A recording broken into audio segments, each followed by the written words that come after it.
وَإِذَا تُتْلَى عَلَيْهِمْ قَالُوا آمَنَّا، اور جب کہ اس کی آیتیں ان کے پاس پڑھی جاتی ہیں تو وہ کہہ دیتے ہیں کہ اس کے ہمارے رب کی طرف سے حق ہونے پر ہمارا ایمان ہے، ہم تو اس سے پہلے ہی مسلمان ہیں۔ اللہ تعالیٰ پڑھنے اور سننے کے دوران ہمیں بھی یہی سوچنے کی اور یہی کہنے کی توفیق دے کہ ہم اس کو عمل کے ارادے سے سن رہے ہیں۔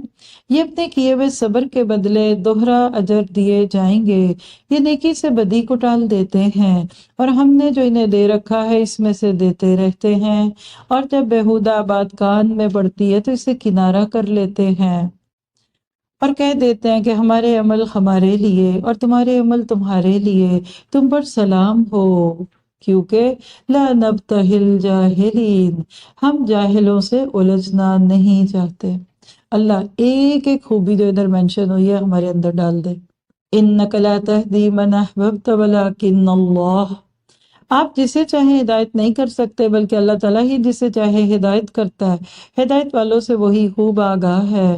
وقالو، کہنے لگے اگر ہم آپ کے ساتھ ہو کر ہدایت کے تابع دار بن جائیں تو ہم تو اپنے ملک سے اچک لیے جائیں گے، کیا ہم نے انہیں امن و امان اور حرمت والے حرم میں جگہ نہیں دی جہاں تمام چیزوں کے پھل کھچے چلے آتے ہیں رزق کے طور پر ہماری طرف سے، لیکن ان میں سے اکثر کچھ بھی نہیں جانتے۔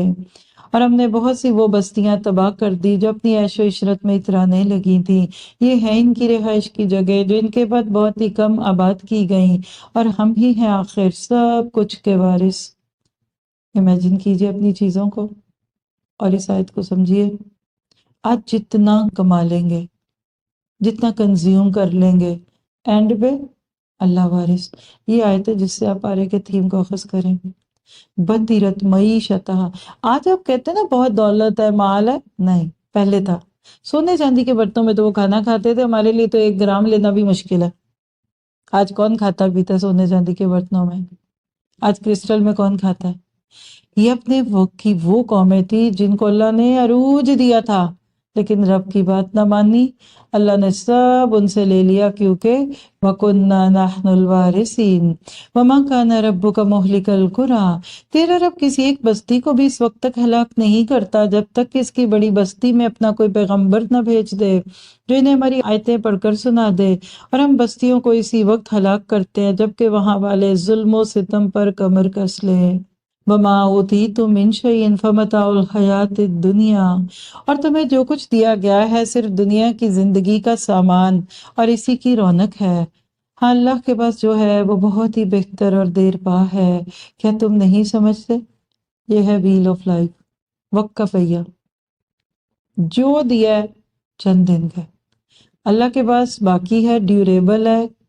اللہ کے پاس جو چیزیں نا وہ بہت باقی رہتی ہیں، ہمارے پاس کچی چیزیں ٹوٹ جاتی ہیں، ہماری کرسیاں ٹوٹ جاتی ہیں، ہمارے میز خراب ہو جاتے ہیں، ہماری زندگی خراب ہو جاتی ہے۔ اس دنیا میں بڑی بے برکتی ہے، اپنا جو اچھا لگے نا وہ ایکسٹرا ہو تو اللہ کے پاس جمع کرا دیا کریں، کیونکہ وہاں چیز سیکیور ہو جاتی ہے۔ افمن وعدناہ وعدا حسنا، کیا وہ شخص جس سے ہم نے نیک وعدہ کیا جسے وہ قطن پانے والا ہے، مثل اس شخص کے ہو سکتا ہے جس کو ہم نے دنیا کی زندگی کچھ یوں ہی سی دے دی، یعنی تھوڑا بہت دے کے ڈر کھا دیا اس کو، پھر بالآخر وہ قیامت کے روز پکڑا باندھا حاضر کیا جائے گا، اور جس دن اللہ تعالیٰ نے پکار کر فرمائے گا کہ تم جنہیں اپنے گمان میں میرا شریک ٹھہرا رہے تھے کہاں ہیں وہ، جن پر بات آ چکی وہ جواب دیں گے کہ ہمارے پروردگار یہی وہ ہیں جنہیں ہم نے بہکا رکھا تھا، ہم نے انہیں اس طرح بہکایا جس طرح ہم بہکے تھے، ہم تیری سرکار میں اپنی دستبرداری کرتے ہیں، یعنی ہینڈس اپ کرتے ہیں، sorry we can do this, یہ ہماری عبادت نہیں کرتے تھے، یعنی ساری زندگی جن پہ تکیہ لگائے رکھا آج وہی انکاری ہیں۔ کہا جائے گا اپنے شریکوں کو بلاؤ، وہ بلائیں گے لیکن انہیں وہ جواب تک نہ دیں گے۔ کیسے دیں؟ بے جان بت کیسے جواب دیتے ہیں؟ یہ قبروں میں گئے ہوئے کیسے بولیں گے؟ اور سب عذاب دیکھ لیں گے، کاش یہ لوگ ہدایت پا لیتے۔ دعا کیجیے اللہ قبر پرستی کے شرک میں مبتلا لوگوں کو ہدایت دے دے۔ اس دن انہیں بلا کر پوچھے گا تم نے نبیوں کو کیا جواب دیا، اس دن ان کی تمام دلیلیں گم ہو جائیں گی اور ایک دوسرے سے سوال تک نہ کریں گے۔ ہاں جو شخص توبہ کر لے، ایمان لے اور نیک کام کرے، یقین ہے کہ وہ نجات پانے والوں میں سے ہو جائے گا۔ اور آپ کا رب جو چاہتا ہے پیدا کرتا ہے اور جسے چاہتا ہے چن لیتا ہے، اور ان میں سے کسی کو کوئی اختیار نہیں۔ اللہ ہی کے لیے پاکی ہے، وہ بلند تر ہے ہر اس چیز سے جو کہ لوگ شریک کرتے ہیں۔ ان کے سینے جو کچھ چھپاتے ہیں اور جو کچھ ظاہر کرتے ہیں، آپ کا رب سب کچھ جانتا ہے۔ وہی اللہ ہے، اس کے سوا کوئی لائق عبادت نہیں۔ دنیا اور آخرت میں اسی کی تعریف ہے، اسی کے لیے فرما روائی ہے، اور اسی کی طرف تم سب پھیرے جاؤ گے۔ واپسی کو یاد کیجئے۔ چلیے آیات پر عمل۔ اپنے مال کا کچھ حصہ اللہ کی راہ میں خرچ کیجیے، لوگوں کو فضول خرچی اور غرور سے خبردار کریں اور بتائیں کہ یہ زوال نعمت کے اسباب میں سے ہے۔ دو چیزیں لکھ لیں اپنے لیے، فضول خرچی اور غرور، بڑا بننا۔ کہیں میرے اندر تو نہیں ہے یہ؟ سوچئے، ایسے پیسہ تو نہیں پھینکتی اپنی ذات پہ، اور ایسے ہی غرور کے لیے اپنے لیے قیمتی کپڑے اور جوتے لے کر دوسروں سے اپنے آپ کو بڑا تو نہیں سمجھتی اور پھر حق سے دور ہٹتی ہوں۔ اگر ایسا کوئی جراثیم دکھے تو فوراً توبہ کیجیے، کیونکہ رائی کے دانے کے برابر تکبر دل میں ہوا تو جنت میں داخلہ محال ہوگا۔ اہم کاموں کی ادائیگی سے پہلے استخارہ کرنے کی عادت اپنائیے۔ بہت ذہن ہلکا ہو جاتا ہے، کندھے ہلکے ہو جاتے ہیں استخارے کے بعد۔ سارے دن کی چیزوں کا استخارہ صبح کر لیا کریں، اور جو بھی اللہ آپ کو توفیق دے۔ آیت 51 سے تدبر کی باتیں۔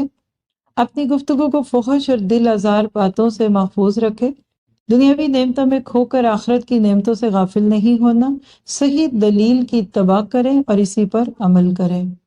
غور و فکر، نیکی کے ذریعے برائی کو دور کرنا، باطل اور لہو و لعب کی مجلسوں سے دوری اختیار کرنی ہے، ہدایت اور شریعت الہی کی تابع داری میں ہی حقیقی امان ہے، آخرت پر دنیا کو ترجیح دے کر کم عقلی کا مظاہرہ نہیں کرنا، یعنی بڑی ناسمجھی ہے، باقی رہنے والی جنت کو چھوڑ کر، وہاں کی نعمتوں کو چھوڑ کر دنیا کے تھوڑے سے فائدوں پہ مر مٹنا